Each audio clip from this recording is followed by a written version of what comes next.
why is anyone thinking of acquiring James Harden? What is he bringing to your franchise besides headaches and strippers?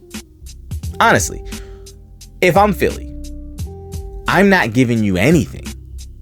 Now, reports are that Philly wants to give him a 2-year deal. Houston's going to give him 3 or 4 years, and he's going to go to the highest bidder. Kendrick Perkins came out and said that he's going to end up with the Lakers. I think he's going to end up with the Lakers. Why? Why does anybody want this guy? How many times does he have to fail, and fail in glorious fashion in full 4K for us to acknowledge this is what he is? This is what he is. This is James Harden. This is who he is. How many times do we need to see the failure? How many times do we need to hear the rumors? How many times does he have to have a problem with the coach? How many times do we need to see this guy be himself before we acknowledge this is just who he is, and I don't want no parts of that? Doc Rivers is a good basketball coach. Everyone will acknowledge he's a good basketball coach. I'm not saying he's the greatest. I'm not saying he's the best in the league, but he's a good coach. Everyone who's played for him says he's a good coach. Everyone except James Harden, who had a problem with him. Why? Because he kept telling James, pass the damn ball. Give it to Embiid.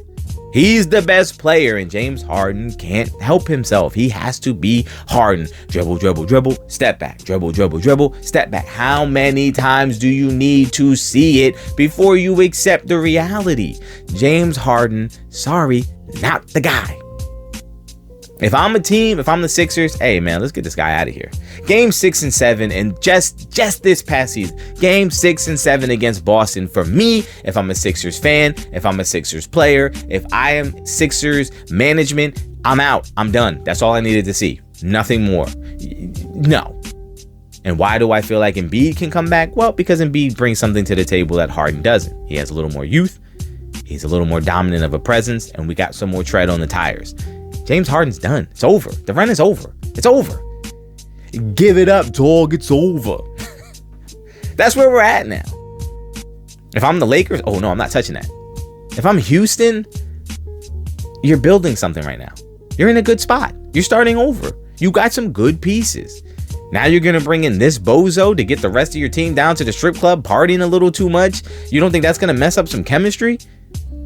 Nah, maybe it'll get really close. I mean, nothing bonds fellas like the boobies. But still, I'm just saying. In all honesty, let's look at it this way. James Harden is not bringing a winning attitude or winning culture to your franchise. He's not. He's going to come in there. He's going to do what he does, which is his little dribble stuff, shoot a bunch of threes, get a bunch of assists, put up some good numbers in the regular season. And then when you need him the most, when you need to count him, when it comes down to crunch time, when it's time to do the dirty work, to get your hands dirty, to get a little messy, he's nowhere to be found. He's going to show up small. He's going to fail you.